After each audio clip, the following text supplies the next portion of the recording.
docteur. Et oui, on appelle cet aspect l'aspect Stockholm, le syndrome de Stockholm. En fait, qu'est-ce que c'est? C'est justement un individu qui finalement finit par aimer son bourreau. Elle aime ce que son bourreau fait, elle va finir par s'accommoder à cela, malheureusement. Et ce qui fait que les personnes externes deviennent même des méchants et la personne à côté est la meilleure des personnes. C'est ce que elle vivait à l'intérieur. Vraiment, on rebondit sur le spectre de l'emprise. Quand quelqu'un est dans l'emprise, c'est elle la marionnette. La personne fait d'elle ce qu'il veut. Et il avait justement ce pouvoir-là. Parce qu'elle dit de tout ce qu'elle a pu subir, la seule fois qu'elle a pu réagir, c'est quand elle n'était même plus au sein de la maison du monsieur. Exactement. Donc, le monsieur pouvait faire d'elle tout ce qu'il voulait, malheureusement. Parce que elle était dans la défensive. Elle était dans cette projection de dire, un jour, ça va changer. Parce que le monsieur aussi, quand j'ai commencé par dire qu'il y a d'abord une violence verbale qui s'installe, elle se disait dans son être que le monsieur m'aime, moi aussi je l'aime. Et pourquoi elle peut mesurer le degré d'amour? Parce qu'elle sait le degré d'amour qu'elle envers ce monsieur, qu'elle fait justement cette projection aussi, que le degré qu'elle possède, c'est le même degré que ce monsieur. Parce que justement, si elle ne l'aimait pas, il devait pas frapper sur elle, il devait pas faire de jalousie. Parce que justement, dans le remède mortel, pour pouvoir aimer quelqu'un, ça se manifeste comment? Par faire des jalousies. Et pour elle, dans son être, c'est-à-dire qu'un jour, ça va changer, parce qu'en fait, s'il le fait, c'est parce qu'elle aime. Jusqu'au jour, elle décide de partir. Mais je sais qu'elle le dit même tout gentiment. Il y a des épisodes qu'elle ne nous dit pas, qu'elle a pu vivre, parce que en écoutant, c'est tellement chaotique. Et ça peut permettre à ce que la personne change de personnalité aussi et que la personne devient néfaste un peu plus tard. Et je crois que ça a été possiblement le cas chez elle. Parce que justement, elle est tellement calme, mais elle a quand même pris le fer à repasser pour lui donner le coup. Oui, c'est une forme de légitime défense, je crois, en ce temps-là. Parce que c'est vrai que humainement, on va se dire, ben oui, elle est venue un autre rappeler et c'est une crise de jalousie. Mais non, mais c'est au-delà de la jalousie. C'est vraiment un trouble déjà de la personnalité parce que, ok, je suis plus avec toi, mais tu me poses simplement la question, je te dis, et c'est clair qu'elle a répondu qui forcément n'a pas pu parce qu'il réalise qu'il n'est plus sous l'emprise, elle n'est plus sous l'emprise. Et là, ça se manifeste forcément par cette violence physique qui, justement, aboutit par des troubles psychosomatiques. Donc, j'ai envie de lui demander, est-ce que plus tard, elle a pu, justement, à nouveau, rebondir dans la vie de tous les jours? Et oui, effectivement, au jour d'aujourd'hui, vous n'êtes plus avec lui. Non, on n'est plus ensemble. Vous avez refait votre vie? Oui, j'ai refait ma vie, mais c'était pas facile parce que la plupart des relations que j'ai eues après lui, je ne m'impliquais pas. J'avais peur que je tombe amoureuse de la personne. Donc, ce qui faisait que lorsque je suis en relation, je n'aime pas mon cœur. Et lorsque je sens que je suis en train de tomber amoureuse, je préfère disparaître. Je bloque la personne, le numéro, je disparais. Parce que je me disais que peut-être si ça devient un peu trop sérieux, ça peut finir comme avec l'ancienne relation. Et donc, je suis allée de relation en relation. Et ma relation actuelle, c'est vrai qu'elle met long, elle a déjà mise long, mais je peux dire que les 4 premières années, on était en couple, on vivait d'abord séparément. Et même lorsque on a commencé à vivre en concubinage, j'étais toujours en alerte. Que je ne sais pas, on a commencé, j'étais chez moi, là, je suis encore en train de venir dans un foyer. J'étais très réticente. Alors, et pourtant, lui m'a montré qu'il était là. Et même lorsqu'on a commencé cette relation-là, je lui ai dit que si tu m'aimes, faudrait pas faire ceci, faudrait pas faire cela, m'empêcher de sortir, me porter main, parce que le jour où tu le feras, la relation va se terminer. Je lui avais dit, j'étais cash là-dessus. Aujourd'hui, vous savez très bien que, avec ce que vous avez vécu, plus jamais un homme vous portera main. Oui, je le sais. Et bon, je veux pas dire que je veux pas les comparer, mais il est arrivé qu'une fois qu'il me gifle. Le nouveau? Oui, il m'a giflé, mais c'est arrivé qu'une seule fois. C'est arrivé qu'une seule fois, et là, j'étais partie. D'accord. J'étais partie, j'ai fait presque un mois, je suis allée chez ma tante, je lui ai laissé avec les enfants à la maison. Je lui ai dit que je suis pas d'accord, parce que lorsque on s'est mis ensemble, je t'avais expliqué ce que j'avais vécu et qu'il fallait pas faire des choses vraiment. Tu peux tout faire sauf ça. Et donc, ça avait fait une réunion familiale. Et c'était la première fois pour ce genre de cas. C'est vrai que c'était une gifle. Et jusqu'à aujourd'hui, c'est plus jamais arrivé. Docteur, comment reconnaître déjà dès le départ un homme violent? Alors, le plus souvent, c'est vrai que chacun a sa caractéristique, hein, et au départ, quand on rencontre quelqu'un, c'est cette personne qui prend soin de nous, qui va pas nous faire rire, qui d'abord au départ physiquement ou dans l'oralité va nous plaire. Mais après, ça va commencer par le langage, un langage dévalorisant qui justement te met en outre, te dire, ben, tu peux pas exister sans moi, si tu es ce que tu es, c'est grâce à moi, donc tu peux pas parler si je suis pas là, etc., etc. Ce type de parole, justement, peut déjà avoir cette alerte que cette personne, justement, veut absolument nous garder sous son emprise. Parce qu'un individu va pouvoir manifester un comportement en fonction de ce qu'il entend. Et c'est ce qu'il entend, justement, qui permet un comportement. Donc, une fois aussi, et voilà un cas palpable, une fois que violence physique s'installe, il faut automatiquement mettre les mécanismes pour éviter qu'il puisse avoir récidive. Et c'est ce qui s'est passé dans la prochaine relation où ça a fait office d'une réunion de famille en évitant justement qu'il puisse avoir un deuxième gifle. Et ce qui est formidable dans ça, c'est-à-dire que c'est à ce niveau-là que la spécialiste que je suis réalise la souffrance profonde que vous avez vécue, parce qu'elle dit une simple gifle. C'est ça. Ah non. Ah non. Moi déjà juste me tordre le bras comme ça. Mais pour elle, la gifle c'est simple, c'est rien. Oui, donc elle a eu pire que ça. C'est ça. Et quand on a pire que ça, on se dit, on peut quantifier maintenant la douleur. Donc, pour dire que c'est important que quand quelqu'un a ces signes, ces différents signes, j'ai dit, ça commence par le verbal. C'est le verbal qui est tic-tic. Effectivement, un homme qui a une facilité de t'insulter, de te rabaisser, non, faut partir. Exactement. Parce que comme je dis, si on est dans une emprise, la seule solution est de partir. Parce que la personne ne va pas changer. Mais comme je dis, tout ceci est fonction de la personnalité, tout ceci est fonction du degré de maturité, tout ceci, vraiment, chaque cas est spécifique. On ne peut pas généraliser. Parce que ça dépend ça dépend de la maturité que vous aviez, ça dépend de ce que vous échangez, quel âge avait-il de plus que vous, quels sont les intérêts communs que vous partagez, etc., etc.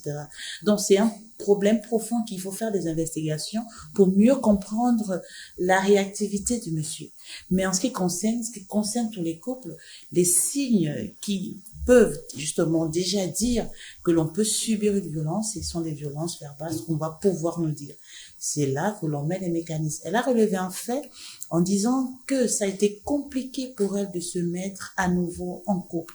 Effectivement, ce sont des séquelles. Je dis, un être humain il reçoit de l'héritage émotionnel d'un environnement. Pour un enfant, il reçoit l'héritage pas seulement financier de ses parents, mais les émotions que les parents ont dégagées dans un environnement. Et ce sont justement ces émotions que vous avez entraînées tout au long de votre vie. Je vous ai dit, pendant cet épisode-là, vous avez fait une dépression qui, c'est vrai que je peux pas la quantifier parce qu'à cette époque, on n'a pas pu faire une psychothérapie, mais vous êtes passé par là et ça a créé beaucoup de réticence. Et comme je vous disais, parfois, souvent, on rate même son existence parce que vous avez déformé quelque part la personne avec qui vous êtes aujourd'hui. Quand je parle de déformation, pas forcément sur le plan physique. Peut-être la personne aussi n'est peut-être pas violente, mais vu que vous avez cet héritage-là, vous mettez en mode mécanisme de défense. Je dis face à une situation, la mémoire est là pour vous rappeler que quand je la disais souvent ça, Ou quand il faisait souvent ça, la réaction c'était ça. Donc je préfère déjà me mettre en amont pour éviter que, or que pas forcément que l'autre avait ces intentions-là. Et l'autre se retrouve à vous aimer, certes, mais s'adapter à un format qui ne lui plaît pas. Mais juste parce qu'il vous aime, il le fait. Mais au fond, il n'est non plus heureux et vous aussi vous n'êtes plus heureuse parce que c'est vraiment une adaptation au milieu on est en train de faire. Pour dire que c'est important quand on est face à ce genre de cas de pouvoir déjà au départ fuir parce que c'est la seule solution et après se faire suivre pour vraiment découvrir la personne que vous êtes. Parce que je sais que tout être humain a une meilleure version de soi.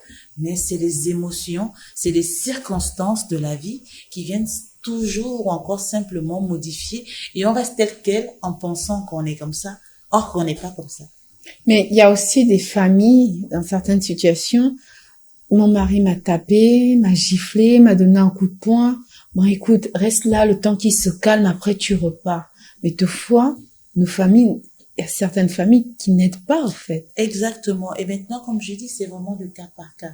Dans Oui, ce type exactement. de cas, c'est souvent les cas où le mari est financièrement assis. C'est vrai. Et les familles voient des avantages, ne voient pas la souffrance psychologique de la fille ou du garçon. Parfois aussi des hommes qui sont victimes de violences. Il n'y a pas que les femmes. Donc, du coup, on est contraint pour l'aisance visuelle que les gens puissent voir, alors que je suis pas heureuse. Et c'est souvent là où ces personnes rentrent parfois dans des dépressions. Et des dépressions parfois qui aboutissent à des schizophrénies. Schizophrénie ici, c'est de la folie. Une folie par où des hallucinations, quelqu'un écoute des voix, entend des voix, se met à parler tout seul, se met à avoir une forte souffrance profonde, n'a plus goût à la vie. Ce sont justement ces différents sentiments que la personne reçoit, dus à la souffrance qu'il ne peut même plus exprimer parce que s'il le dit effectivement à ses parents qui sont censés l'aider à pouvoir sortir de là, la personne se dit mais non, faut pas partir, il faut rester là. Et je reste là pour vous faire plaisir. Or, au fond, je suis pas heureuse. Mais il y a des femmes qui cachent justement cela parce qu'elles veulent garder l'apparence du mariage. Pas parfait, mais je suis posée dans mon foyer, tout se passe bien, elle va subir en cachette. Malheureusement. C'est vraiment le pouvoir de l'aspect financier dans ce monde. On est beaucoup dans les apparences. Les individus, voilà, préfèrent paraître que d'être, quand je dis vrai, c'est pas vrai dans sa puissance profonde, mais d'être heureux. C'est-à-dire qu'aujourd'hui, si on est heureux, il faut avoir une certaine classe sociale. Et c'est là qu'on est heureux. Or que non. Non. Et c'est souvent même dans cette classe-là où on retrouve beaucoup de souffrance. C'est vrai. Énormément. Où les enfants, justement, reçoivent cet héritage. Où, justement, les enfants deviennent des consommateurs de substances illicites parce que l'environnement n'a pas été favorable et les enfants n'ont pas reçu l'énergie qu'il faut. En fait, c'est vraiment tout un cycle. Les enfants reçoivent pas ce qu'il faut et en retour, on se lance dans la consommation parce que la réalité, c'est quoi? La réalité est que la consommation de substances apporte les hormones du plaisir. On se sent bien, d'où on parle de dépendance aux substances illicites. Parce que tellement quand on consomme ces substances, on se sent bien. Une fois qu'on revient dans la réalité, on voit encore un milieu où en fait les parents, c'est n'importe quoi. Et on retourne encore à nouveau. Et là, on est dans ce cycle-là, on devient dépendant aux substances. Donc pour dire, c'est important d'être équilibré. Mais malheureusement, les gens confondent beaucoup la santé mentale à la folie mentale. Vous avez dit tout à l'heure que c'est au cas par cas. Un homme un jeune garçon qui a souvent vu son père taper sa mère, soit il reproduit la même chose, mais il y a des hommes qui vont dire, j'ai souvent vu mon père taper ma mère, je me suis dit, jamais je ne taperai ma femme. Exactement, tout dépend maintenant de l'héritage ou encore de l'estime qu'on porte de soi. C'est ça. D'où le rôle de la société, d'où le rôle de l'école, d'où le rôle des amis, d'où le rôle de l'entourage, d'où le rôle de quelqu'un qui est proche de quelqu'un a un rôle à jouer dans la vie de cet individu à un moment précis de son existence. Et c'est à cette condition que l'estime, donc je m'estime, j'ai confiance en moi, j'ai vu ce que mon père a pu faire, je dis non, je peux pas reproduire ça. Mais si je n'ai que ce visage paternel, je vais inconsciemment reproduire, parce que c'est ce que nos papas ou nos mamans ont toujours fait, c'est justement ça le modèle de vie, dont on ne peut que reproduire ce que les parents ont fait. Donc pour dire que c'est très très important. Aujourd'hui, la santé mentale est menacée par justement le canal de tout ce qu'on pouvait énumérer tout à l'heure. Et c'est là, en fait, que les gens font la maladie mentale. Parce que tout ce monde qui est faux, c'est pas tant parce qu'ils sont allés trop chercher, c'est parce que émotionnellement, ils n'ont pas reçu ce qu'il faut. Et un temps soit peu, il y a eu des hallucinations, il y a eu de mal-être.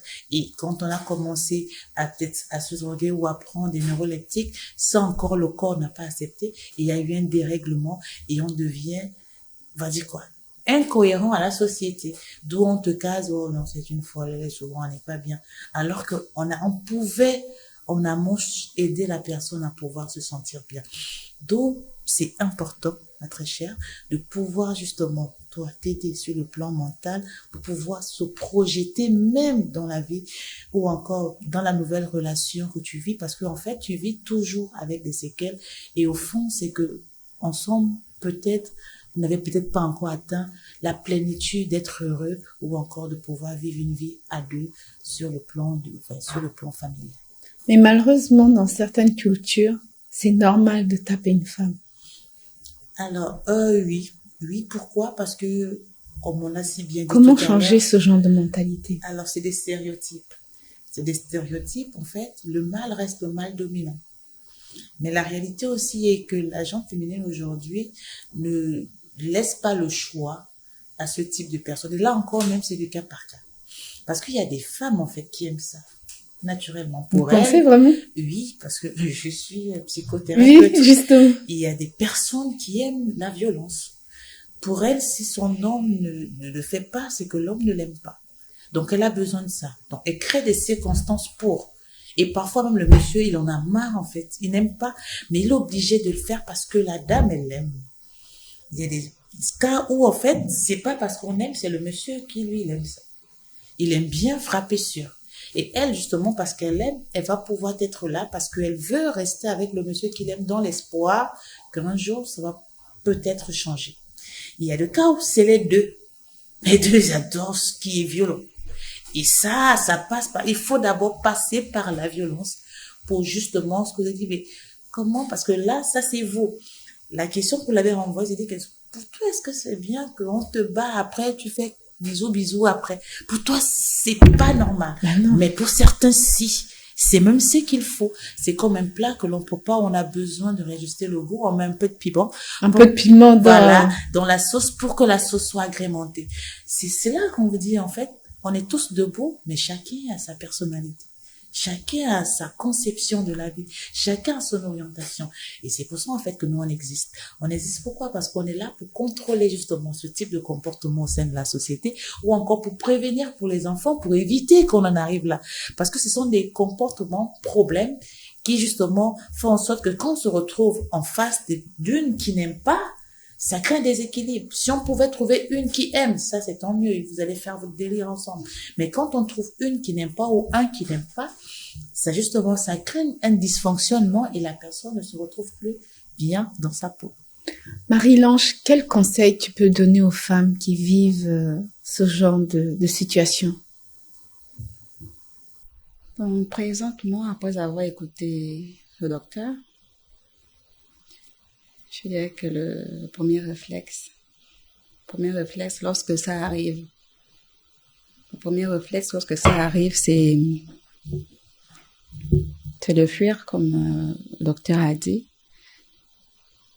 Et je pense que de nos jours, actuellement, il y a des numéros je vois souvent les pubs, je pense, il y a le 1404 qui existe.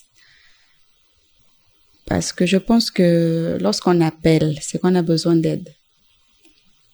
Et c'est souvent mieux que ce soit la personne qui vit la chose, qui prenne l'initiative d'appeler. Parce qu'en appelant le numéro en question, on va trouver une solution. C'est important ce que vous venez de dire. Vous avez dit, c'est important que ce soit la personne qui vit la situation qui appelle. Parce que vous, lorsque votre sœur a essayé de le faire enfermer. Je n'étais pas pour. Voilà Et- pourquoi c'est important que ça vienne de la personne. Oui, c'est important que ça vienne de la personne. Et parce que je sais aussi, lorsque la doc parlait, que les séquelles que ça, c'est année après année que toi, tu découvres que tu as des séquelles. Il y a vraiment eu une totale perte d'estime de moi que j'avais. Je n'avais même plus confiance en moi. Que ce soit d'abord pour reprendre les études et de façon relationnelle entre hommes et femmes. Donc ça m'a...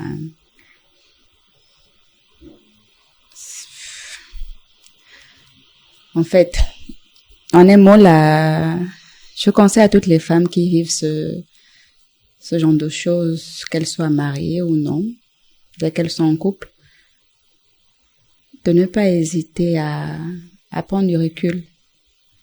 Avant, moi, à cette époque-là, il n'y avait pas un numéro, je ne connaissais pas un numéro où je pouvais appeler pour avoir de l'aide. Est-ce que vous l'aurez fait même? Je pense pas que je l'aurais fait. Je pense pas que je l'aurais fait. Sauf si j'avais eu des conseils vraiment, je sais pas, peut-être une psy, mais Comme il vous avait coupé de tout, pas m'avait coupé de tout. Mais je pense pas que je l'aurais fait, malheureusement. Mais et malheureusement, il y a présentement, encore beaucoup de femmes avec cette mentalité qui n'osent pas en parler, appeler, demander de l'aide. oui. Elles se disent ça va changer. Un homme violent est capable de changer? Alors, tout dépend des circonstances. Vraiment, comme je dis, ce qui est formidable justement dans ce monde humain, c'est que chacun a son histoire. Il y a le début de pourquoi on devient violent. Donc, un homme qui n'a pas un trouble de la personnalité peut, justement parce qu'il reproduit certains effets, peuvent devenir plus violent. Maintenant, quand c'est ancré que c'est psychopathologie, à cette condition, on ne peut plus l'aider. Tels que les pervers narcissiques. Et je crois que le cas similaire, justement, on avait affaire à un pervers qui, justement, prenait de l'emprise sur l'individu. Et souvent, on me pose la question, mais c'est souvent dû à quoi? Pourquoi quelqu'un devient pervers? Il y a plusieurs facteurs. Il y a le développement de l'humain qui peut-être n'a pas atteint son apogée. D'où on dit souvent à une femme enceinte de pouvoir avoir des bonnes énergies. C'est vrai. Toujours être heureuse. C'est C'est vrai. important C'est pour important. le futur bébé. Parce qu'il faut comprendre que chaque minute, chaque seconde, une connexion en termes de synapses s'installe dans la vie de votre enfant. Mais une fois qu'on est mal, ça crée un dysfonctionnement. C'est vrai. Et ce qui devrait se produire en ce moment ne s'est pas produit. Et quand on sort, si on est dans une famille monoparentale, une famille recomposée, une famille polygamie, vous comprenez encore que ça devient encore un peu plus complexe pour la personne. Et la personne développe justement des traits de personnalité qui, en fait, au fond, ne devraient pas être cela. Donc, c'est important de pouvoir consulter quand on constate qu'on a un comportement qui plus est, ne sait pas la société, parce qu'il y a plusieurs questionnements sur soi. Les individus se posent souvent beaucoup de questions, mais pourquoi je suis comme ça? Pourquoi je suis étrange? Mais j'essaye de... Un pervers narcissique peut se poser des questions. Du tout. Vous me Du disiez tout. aussi. Parce qu'il est comme ça. Il peut pas se poser, il n'a pas cette capacité. Il a seulement cette capacité, il sait, parce qu'il prend le temps d'étudier sa proie. Il sait ce qu'il est, ce qu'il faut faire pour pouvoir l'emmener, pour pouvoir l'aimer. Parce que c'est ça, une fois qu'il sait que vous êtes sous son emprise, maintenant il fait de vous tout ce qu'il veut. Et il sait que vous allez rester parce que vous êtes sous son emprise. Il a cette capacité de pouvoir être le bien, être le méchant. Et quand on est dans ce type de cas, c'est important simplement, comme vous l'avez si bien dit, de pouvoir s'enfouir. Et effectivement, la seule chose, la première pour une meilleure psychothérapie, pour un détachement avec justement cette personne qui est néfaste pour nous, c'est de pouvoir en parler soi-même. Et ça a l'air de simple, mais c'est compliqué de le faire. Très compliqué. D'où important justement ce type de débat, ce type de plateau, pour permettre à ces femmes qui ont des langues déliées de pouvoir parler, parce que c'est très, très important. Docteur, un dernier mot pour ces femmes qui vivent les violences chez elles et qui n'ont pas cette capacité d'en parler. Elles ont peur ou elles ne veulent pas. Elles gardent espoir que ça va changer. Vous avez un dernier mot pour ces femmes? Tout à fait. La vie, elle est belle. La vie, c'est la consommation de tout ce qui est bon, tout ce qui fait du bien, tout ce qui apporte de la joie. Parce qu'en termes d'équité ou en termes d'équilibre, le bon prédomine toujours la négativité. On n'a pas dit que la négativité n'existe pas. Non, elle existe, mais elle n'est pas au-dessus de nous. Donc, si on est dans une relation où la négativité est au-dessus de ce que l'on prétend vivre, il faut comprendre que c'est une relation qui est problématique, il faut simplement fuir. Parce que on doit s'aimer plus que ne pas s'aimer. Et l'amour, ça apporte la joie, la paix, la gaieté. Et ça, quand on ne l'a pas, s'il vous plaît, mesdames, fuyez. Merci beaucoup, docteur. Cette émission est terminée. Merci d'avoir été parmi nous. Comme a dit le docteur, il faut d'abord s'aimer avant tout. Si ça ne va pas, on s'en va. Merci, bonne soirée sur TV+.